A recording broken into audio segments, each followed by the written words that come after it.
तपस्वाध्यायशुश्रूषा कृष्णपूजारतं मुनिं विश्वेशमिष्टदं Vande परिव्राट्चक्रवर्तिनम्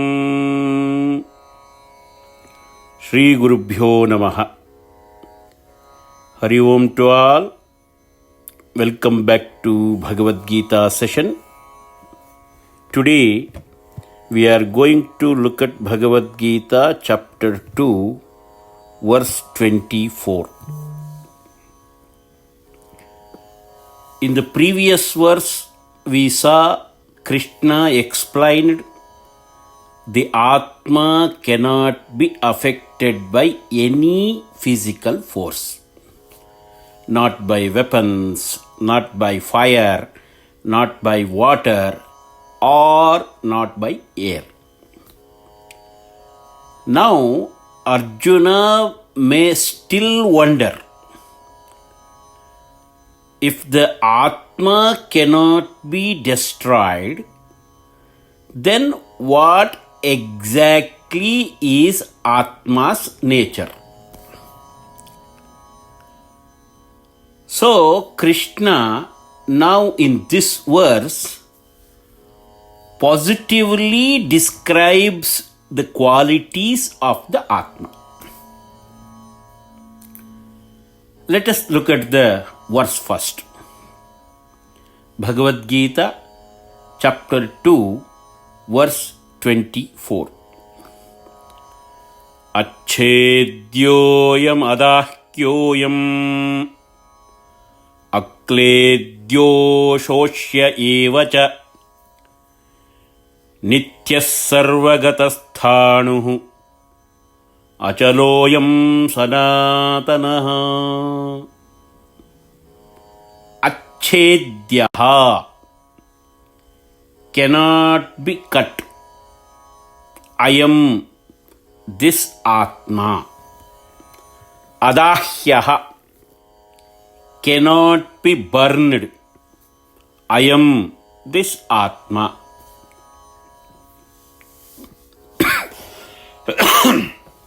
Akledyaha cannot be wetted. Ashosyaha cannot be dried. Eva indeed.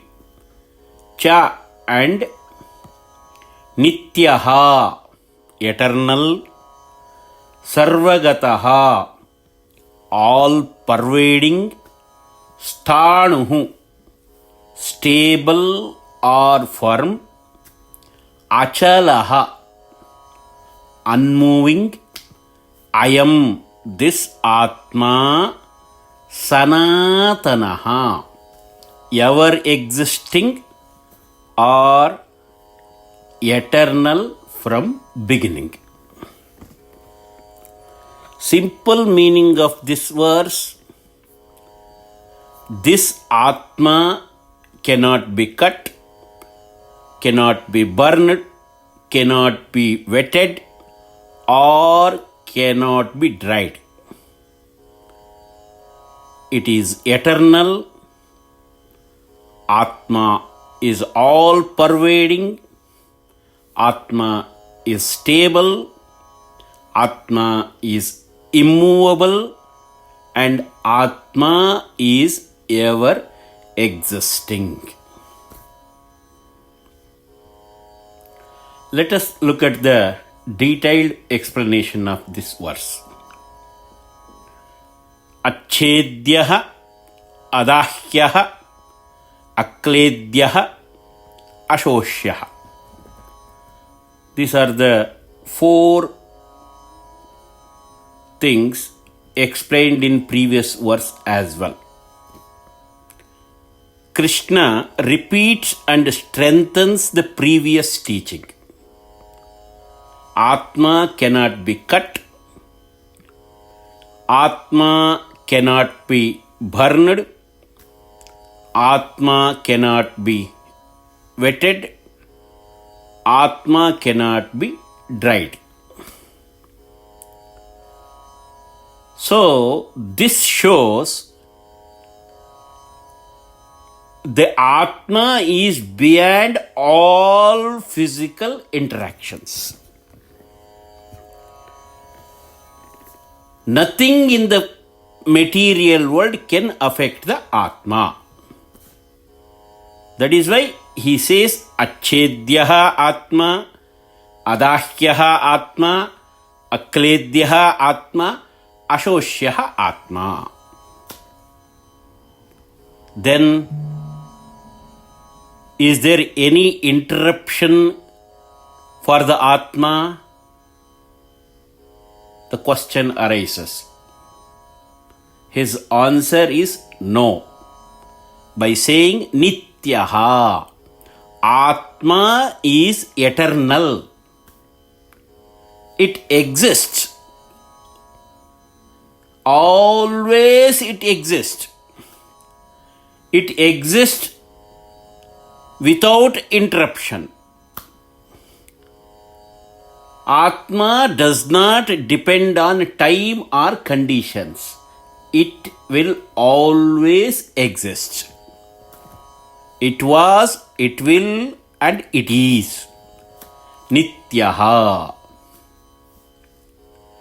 Then, not only that, Atma is sarvagataha.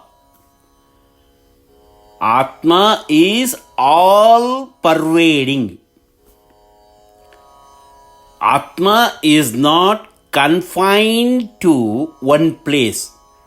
Atma is not confined to one form.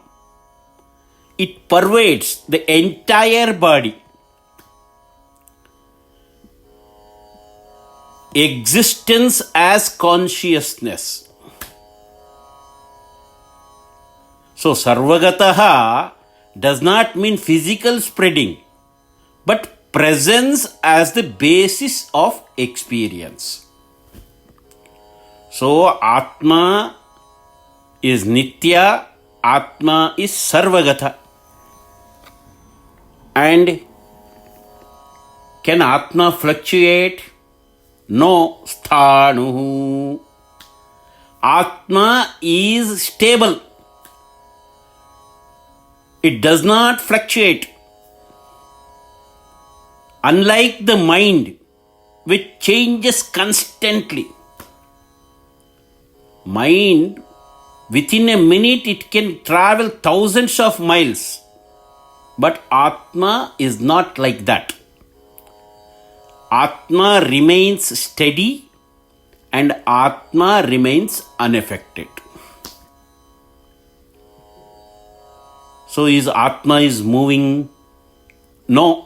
Achalaha. The self or Atma is unmoving. Movement belongs to body, mind and senses. The Atma does not move from place to place. It remains in the same place. It remains the same everywhere. And it is Sanatanaha. There is no start. The same way there is no end. Atma is eternal in the deepest sense. Not just existing forever. Atma without beginning, without end, always the same. Atma is not something that come into existence. It was there, it is there, and it will be there. So, Krishna is describing the Atma in two ways. By saying what it is not affected by stating what it is. By saying what it is not affected by fire, air, or any weapons or any other things, any material things. By stating what it is, achalaha, sthanuhu, nityaha, sarvagataha. By saying this, removes all confusions. Atma is beyond destruction. Atma is beyond change. Atma is beyond limitation. Again, people will have question. Why Krishna repeatedly saying the same things time and again? Because Arjuna's fear is deeply rooted. So, Krishna reinforces the truth again and again. Because when something is deeply misunderstood, it must be explained from multiple angles. Krishna using those angles to describe the Atma. So, everything we see,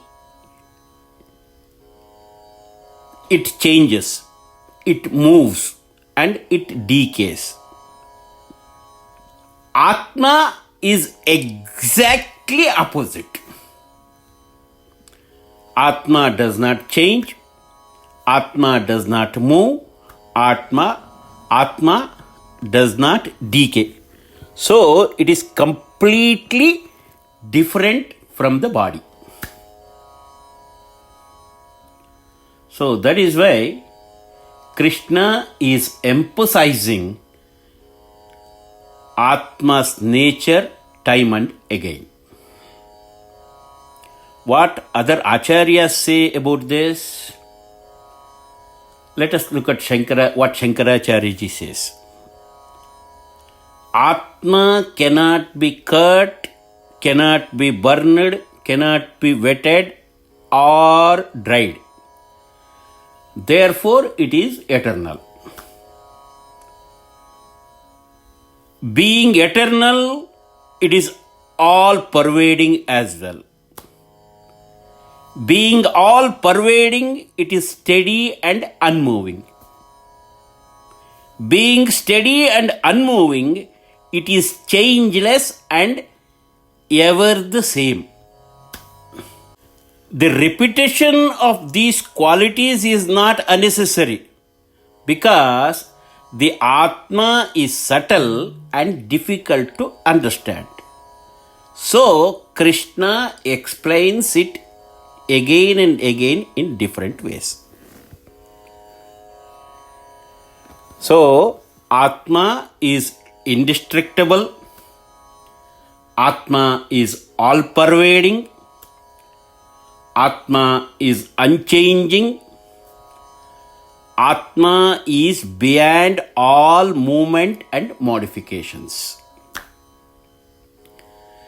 This repeated teaching helps the mind gradually grasp the true nature of the Atma and rise beyond the cycle of birth and death. That is why these repetitions are happening in these verses. What Ramanujacharya says, Atma cannot be cut. Atma cannot be burned. Atma cannot be wetted or dried. All material forces are powerless against Atma. This is because the Atma is extremely subtle and all-pervading. Atma can pervade everything, but nothing can penetrate or affect the Atma. All actions like cutting, burning, soaking or drying apply only to the material objects. The Atma, being beyond matter, remains completely untouched. So, Atma is unchangeable, Atma is immovable, Atma is eternal. Atma pervades all, yet remains unaffected by everything. Atma is eternally beyond the reach of all material interactions. What Madhvacharya says,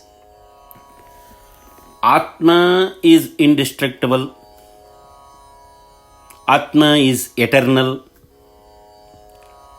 Atma is unchanging, and Atma is all pervading. And there is absolutely no possibility of Atma's destruction. Not now, not in the future. So, all descriptions are Nitya, eternal, Sanatanaha, everlasting, Sthanuhu, unchanging, are given repeatedly to remove every possible doubt about Atma's nature. So, but there is a difference, one catch. Atma and Paramatma are two different things. The individual soul, the Atma, and Supreme Lord, the Paramatma, share similar qualities, but not equally. The Supreme Lord, the Paramatma, is completely independent, infinite, and omnipotent. The individual Atma, that is Jivatma, is eternal but dependent, limited, and under the Supreme Lord's control. So, Atma is like a reflection or a tiny spark of the Supreme. Same in quality, but infinitely smaller in magnitude. That is the difference between Atma and Paramatma. So, what is the nature of the soul? Soul is subtle, Atma is subtle, Atma is indivisible, and Atma is beyond matter. Atma cannot be cut, Atma cannot be burned, Atma cannot be destroyed. So, Atma does not undergo any modification. So, when we say birth and death only to the body, never to the soul. So, what we call birth, taking a body, death, leaving a body. Atma continues unchanged through all these transitions. Thus, no one truly kills the Atma. No one is truly killed by Atma.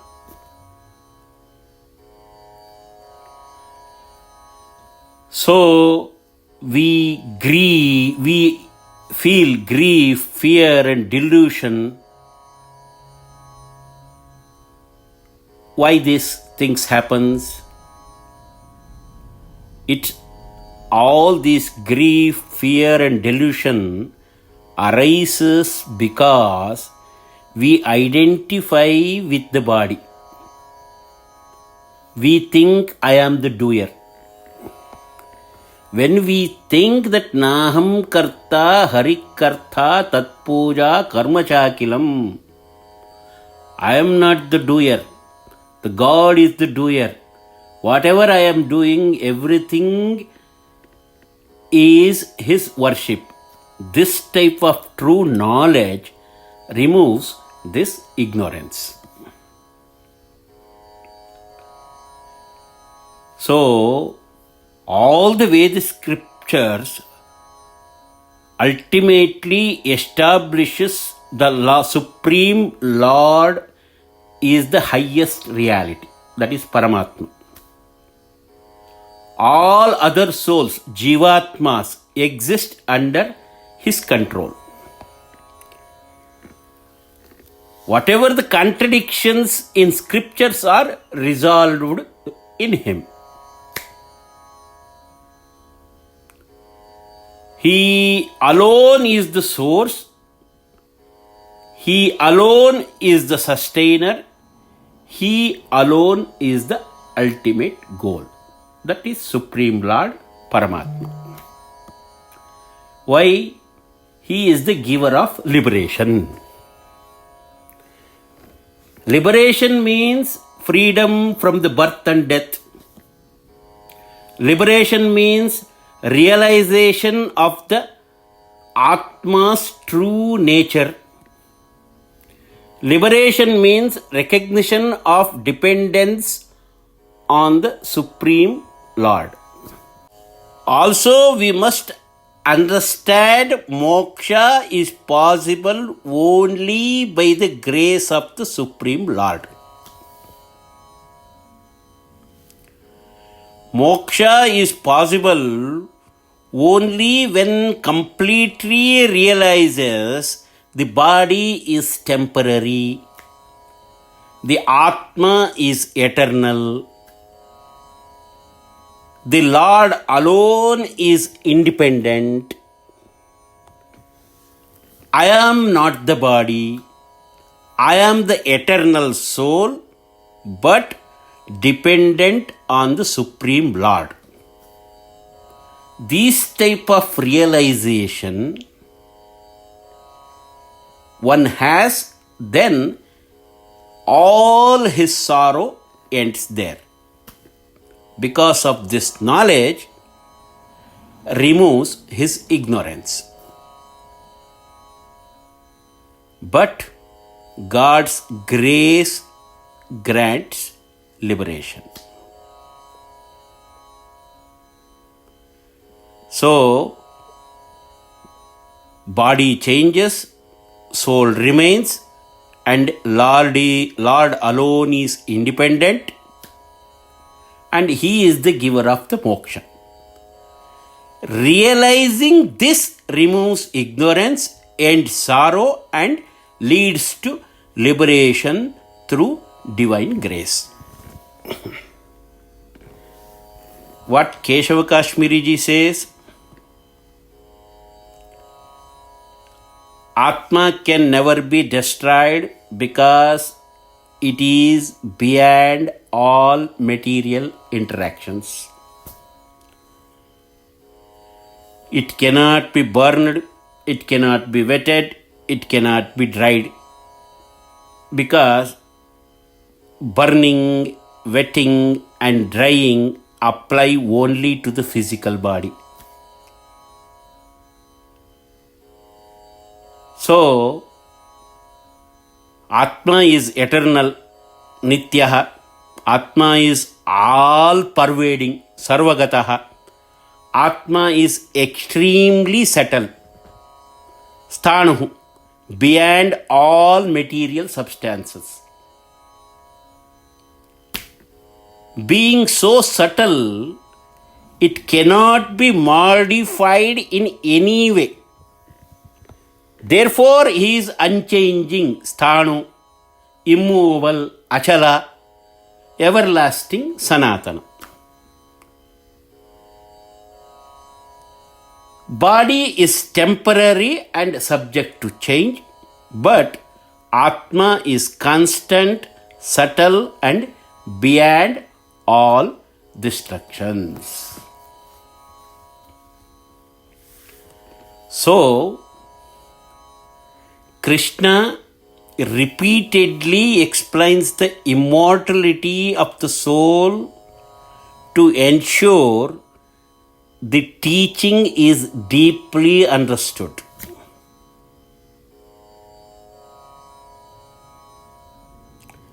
In Sanskrit, this method is called as a punaravrutti, repetition used intentionally for clarity and emphasis. A true teacher does not merely state knowledge once. He reinforces it until it settles in the heart of the student. So, Krishna's repetition is not unnecessary. It is a teaching method to remove doubt and firmly establish the truth. Spiritual knowledge is not just to be heard once. It must be repeated, reflected upon, and realized. So, in this verse, Krishna gives a complete description of the soul. Soul or Atma cannot be affected by anything. Atma is eternal, stable, and unchanging. If I identify with the body, I experience change and fear. If I understand the Atma really, I become steady and fearless. So, this verse firmly establishes the unchanging nature of the Atma. Krishna will continue his teaching. What happens next? That we will see in the next session. Until that, Hari Om to all. God bless you all. Sarve bhavantu sukhinah. Sarve santu niramayah. Sarve bhadrani pashyantu. Ma kaschid dukkha bhag bhavet. Om Shantihi. Om Shantihi. Om Shantihi. Om